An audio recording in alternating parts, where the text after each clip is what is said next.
Okay, welcome back to question 4, and we'll have a look at question 4. All right, so I've posted here the intersection method. You have got this booklet, and so it's a method for dealing with quotient inequalities. Please use this booklet, okay? It's very important that you acknowledge that this is a good way to do the work. I've also included the high school way. The high school way is the one that squares the denominator, and I'm just showing you the difference. Some of you may have been trained in that method, but the inequalities method is a much sounder method. It's prone to less error, and so I want to do that. Now, you can do these in technology as well, but for our purposes, what I want to do here is just help you drive it in a simple way, okay? Rather than looking at checking values and testing values. I'm not necessarily a big fan of that. So in this case here, we've got x minus 2 over x plus 3. And the thing we want to consider is if we were to start to manipulate this by multiplying through by x plus 3,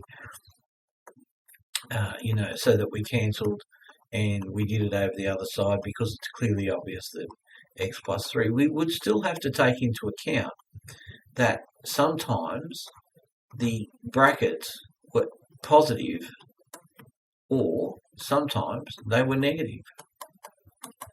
And what does that do to our calculation? So just resolving this and saying x minus 2 is greater than 0 is not the solution.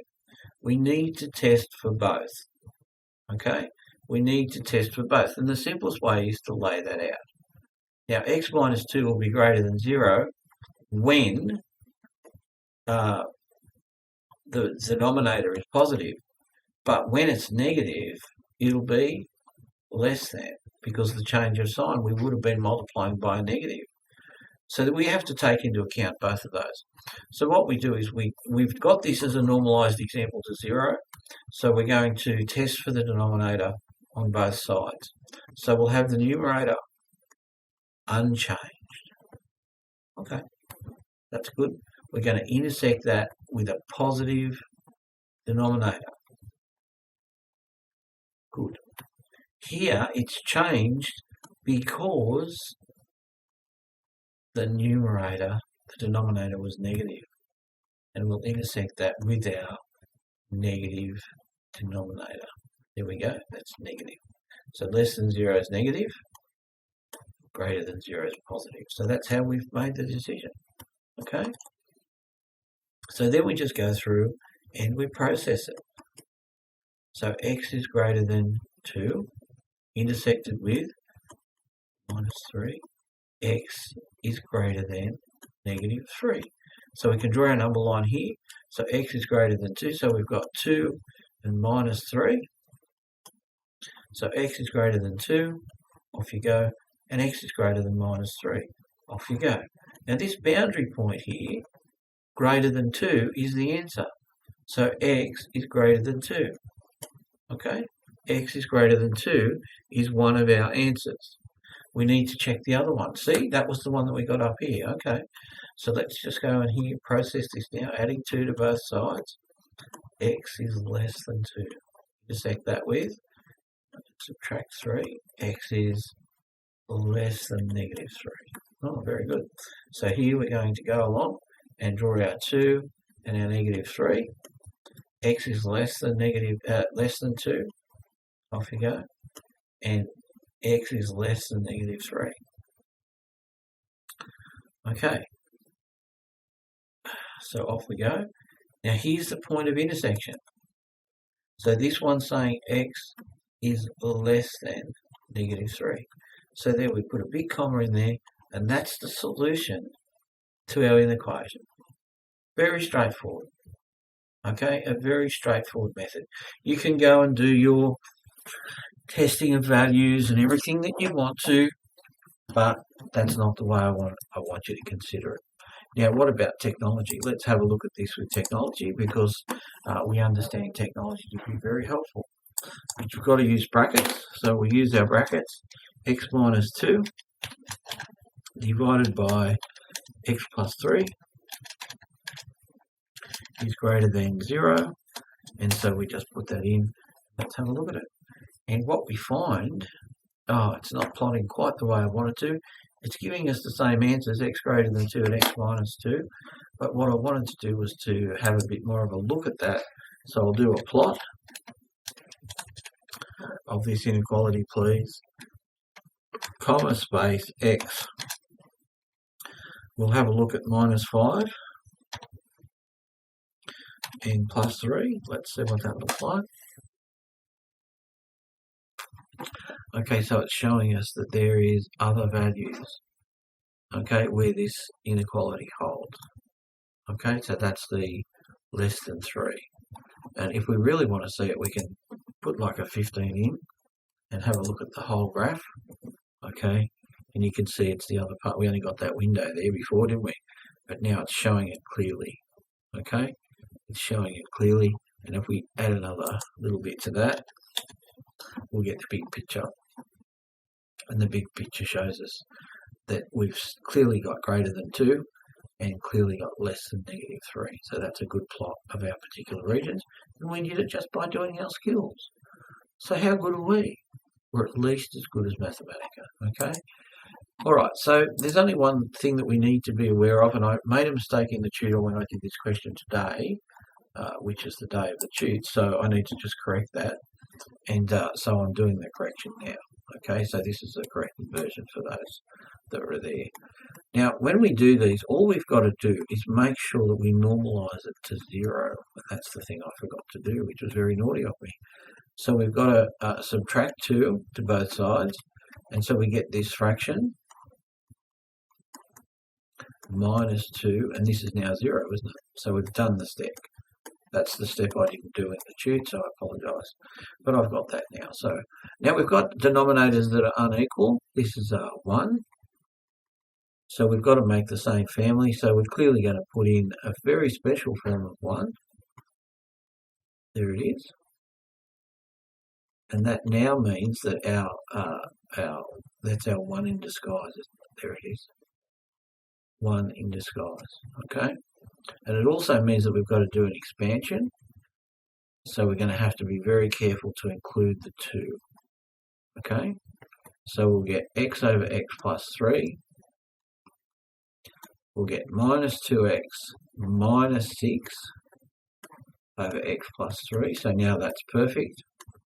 Okay, and we can put them together. X minus 2x minus 6 over x plus 3, so that's our family and our final result. X minus 2x is simply x minus 6 over x plus 3, and it's normalised to 0, so at this point we can start to do our analysis. Okay, and all we want to do is we want to say, well, what would happen if we multiplied by x plus 3? It would cancel it with 0 out here.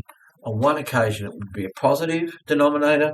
On another occasion, it would be a negative denominator. So we're just going to go ahead and check. X minus 6 would be less than 0 when it had an intersection with a positive denominator. Nothing would change, okay? However, when we did x minus 6 and multiplied by a negative, that would cause us to turn this around, and we would intersect that with negative denominator. So as long as we're writing the correct thing, okay, showing that we're understanding and checking, this is very straightforward. So plus 6 minus 3, so we get x is less than 6 intersected with x is greater than minus 3, so that'll be interesting. But I'm going to do this one over here, and minus 3. So we've got x is greater than 6 intersected with x is less than minus 3. So we've got our 6 and our 3, putting circles around them both times, and our negative 3, putting circles around them. So x is less than 6, off you go. X is greater than minus 3, aha, off you go. So we've created an interval. Okay, we've created an interval. Maybe. If I've done everything right, x is greater than 3. That far, so good.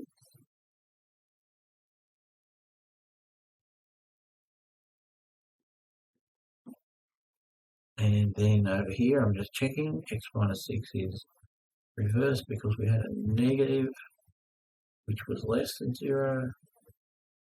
So adding, so we've got x is greater than 6, and x is less than minus 3. Okay, so in this case here, we get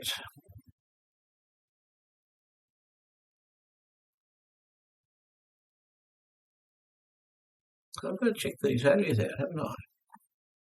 We're doing the same question. X plus x, x plus 3, putting the minus 2 over, minus 2 then needs the 1.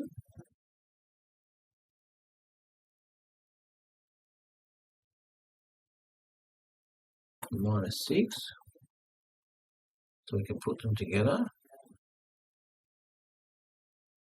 Look, I made a mistake.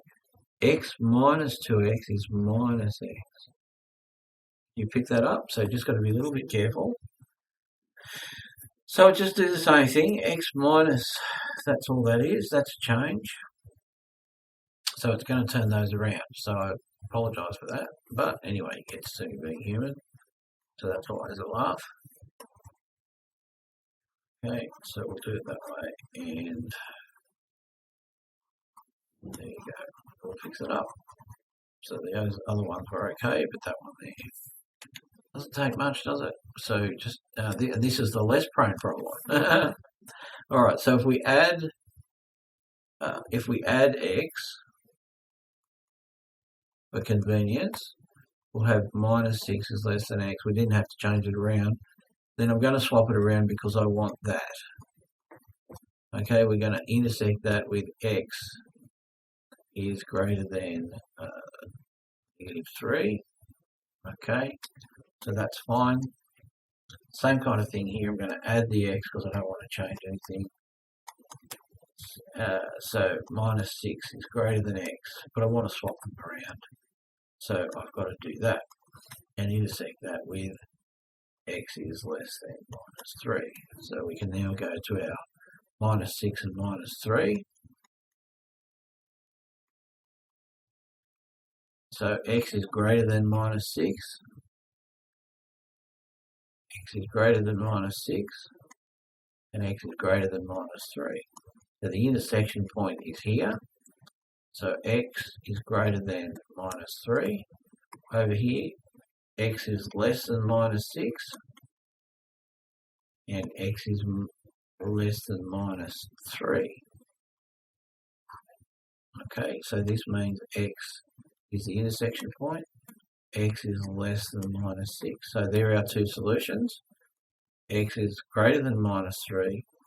X is less than minus 6.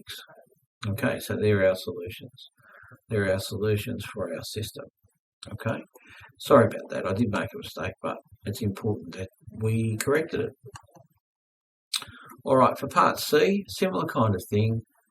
When is the hyperbola? I mean, I could nearly cheat, couldn't I? When is the hyperbola? There it is, 1, right? When is it greater than 1? So that's this point here. But let's do the job properly.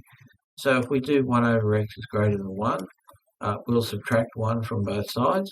So we'll get 1 over x minus 1 is greater than 0. 1 over x, now we need x over x. So we'll do this 1 over 1 times x over x. So now we've got the same family. So we've just got 1 minus x over x is greater than 0.